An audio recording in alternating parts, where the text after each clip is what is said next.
આજનું આ ટેસ્ટી અને ક્રીમી રેસ્ટોરન્ટ સ્ટાઇલ મેથી મટર પનીર આવી રીતે બનાવશો તો ન વધારે તેલ જોશે ન પાણી છૂટું પડશે અને એકદમ જ ક્રીમી ગ્રેવી માટે ન તો દહીં કે ક્રીમ વાપર્યું છે આપણે. આજની આ રેસીપી જો તમે ફોલો કરશો તો શાક બિલકુલ કડવું નહીં બને અને બાળકો તો સામેથી જ માંગીને ખાશે. તો ચાલો શરૂ કરીએ રેસ્ટોરન્ટની ટિપ્સ સાથે જ મેથી મટર પનીરની રેસીપી. તો સૌથી પહેલાં આજના શાકના મેઇન ઇન્ગ્રેડિયન્ટ્સ આપણે જોઈ લઈએ. તો અહીંયા 3 કપ મેથી લીધી છે, તેને સાફ કરી ધોઈ અને કટ કરી લીધી છે. સાથે જ અહીંયા પનીર લીધું છે, 200 ગ્રામ પનીર છે, તેને મીડિયમ સાઇઝના પીસમાં કટ કર્યું છે. તમે નાના મોટા પીસ તમારી ચોઈસ પ્રમાણે કરી શકો છો. હવે અહીંયા લઈ લીધા છે અડધો કપ વટાણા. તો આને 80% જેટલા આપણે બોઇલ કરી લીધા છે. હવે 18થી 20 જેટલા કાજુને લગભગ 1.5 કલાક માટે પલાળીને રાખી દઈશું એટલે તે સોફ્ટ થઈ જાય. 7થી 8 લસણની કળીઓ લઈ લીધી છે.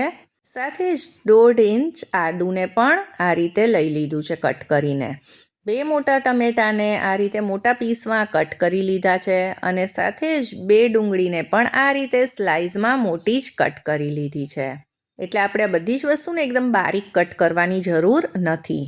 હવે એક કડાઈ ગેસ ઉપર મૂકીશું અને તેમાં 1 ચમચો તેલ એડ કરી દઈશું અને તેમાં આ ડુંગળીની સ્લાઇસને એડ કરી દઈશું.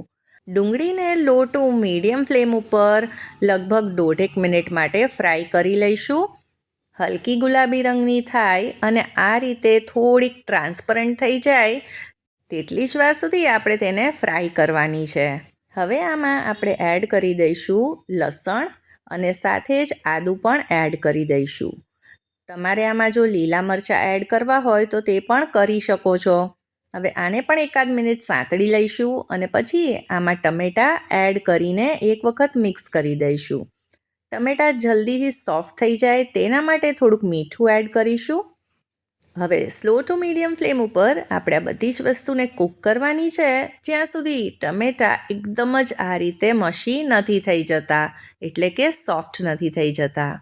હવે ટમેટાં સોફ્ટ થઈ ગયા છે તો ગેસ બંધ કરતાં પહેલાં આપણે આમાં જે કાજુ હતા પલાળેલા તેને એડ કરી દઈશું પાણી કાઢીને અને બસ તેને 1 મિનિટ માટે આમાં સાંતળી લઈશું.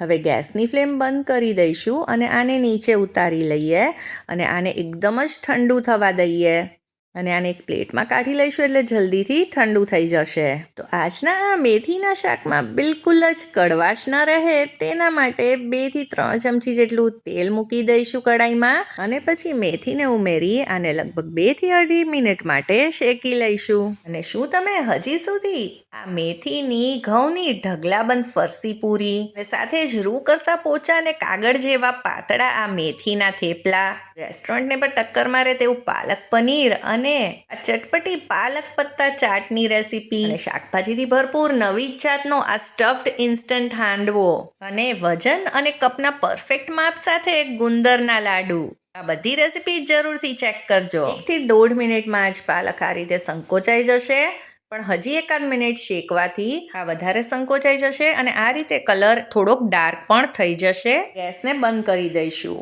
તો આ ડુંગળી ટમેટાં જે આપણે સાંતળીને રાખેલા તે બધી જ વસ્તુઓ ઠંડી થઈ ગઈ છે તો મિક્સર જારમાં આપણે આને પીસી લઈશું.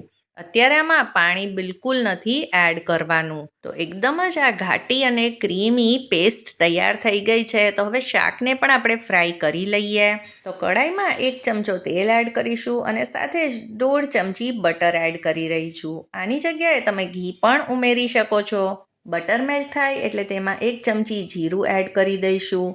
જીરુંને આપણે આમાં સાંતળવા દઈએ અને સાથે જ આમાં થોડા ખડા મસાલા પણ એડ કરીશું. તો આ ખડા મસાલા તો જરૂરથી ઉમેરજો, આનાથી જ રેસ્ટોરન્ટ જેવો ટેસ્ટ આવશે. 2 તમાલપત્ર એડ કર્યા છે, 3 ઇલાયચી છે, 3 લવિંગ લીધા છે, 3-4 કટકા બાદિયાના લીધા છે અને 1 તજનો ટુકડો પણ છે. આ બધી જ વસ્તુને એડ કરી દઈશું અને આ ખડા મસાલાને સરસ રીતે આમાં સાંતળવા દઈએ એટલે એનો ફ્લેવર આ તેલમાં સરસ રીતે આવી જાય. હવે જે આપણે આ પેસ્ટ તૈયાર કરેલી તેને પણ આમાં એડ કરી દઈએ. હવે આ પેસ્ટને આપણે 1 કે 1.5 મિનિટ માટે આ રીતે આમાં કૂક કરીશું. હવે આ બધી જ વસ્તુ જે આપણે પેસ્ટમાં એડ કરી તેને પહેલાં સાંતળેલી જ છે, એટલે આને વધારે આપણે કૂક કરવાની જરૂર નથી. હવે આ ગ્રેવી થોડીક ગરમ થાય એટલે તેમાં મસાલા પણ કરી લઈશું. તો આમાં 1 ચમચી હળદર પાવડર એડ કર્યો છે, 2 ચમચી લાલ મરચું પાવડર, 1 ચમચી ધાણા જીરું પાવડર એડ કર્યું છે, અડધી ચમચી આ ઘરનો મસાલો છે. આની રેસીપી મેં છોલે ભટુરેની રેસીપીમાં શેર કરેલી જ છે. સાથે જ કિચન કિંગ મસાલો એડ કરીશું. ફક્ત 1 ચમચી ખાંડ બધા જ ટેસ્ટને બેલેન્સ કરવા અને સ્વાદ પ્રમાણે મીઠું એડ કરીશું. તો આપણે ટમેટાં કૂક કરતી વખતે પણ મીઠું એડ કરેલું, એટલે આપણે આમાં તે પ્રમાણે જ મીઠું ઉમેરીશું. હવે 1.5 મિનિટ માટે ગ્રેવીને કૂક કરી લઈશું, એટલે મસાલા પણ સરસ રીતે સંતળાઈ જાય. હવે મિક્સર જારમાં જે ગ્રેવી બનાવી ત્યારે તેમાં થોડુંક પાણી એડ કરીને આ રીતે કાઢી લીધેલું, તો તે જ પાણી હું આમાં એડ કરી રહી છું. આજની રેસીપીમાં આપણે મલાઈ, ક્રીમ, દહીં કંઈ પણ નથી એડ કર્યું, તો પણ આપણી ગ્રેવી એકદમ જ ક્રીમી તૈયાર થઈ છે. તો તેનું કારણ એ છે કે આપણે કાજુ થોડાક વધારે પ્રમાણમાં જ આમાં એડ કરેલા, તેનાથી જ આપણી ગ્રેવી એકદમ જ રીચ અને ક્રીમી તૈયાર થાય છે. હવે આમાં એડ કરી લઈશું બાફેલા વટાણા, સાતળેલી મેથી અને સાથે જ પનીરના ક્યુબ્સ પણ. અને હવે આ બધી જ વસ્તુઓને મિક્સ કરીશું. તો આજનું આ શાક આપણું હેલ્ધી પણ છે, કેમ કે આપણે આમાં ખૂબ જ ઓછું તેલ યુઝ કર્યું છે. સાથે જ ક્રીમ કે મલાઈ પણ નથી એડ કરી.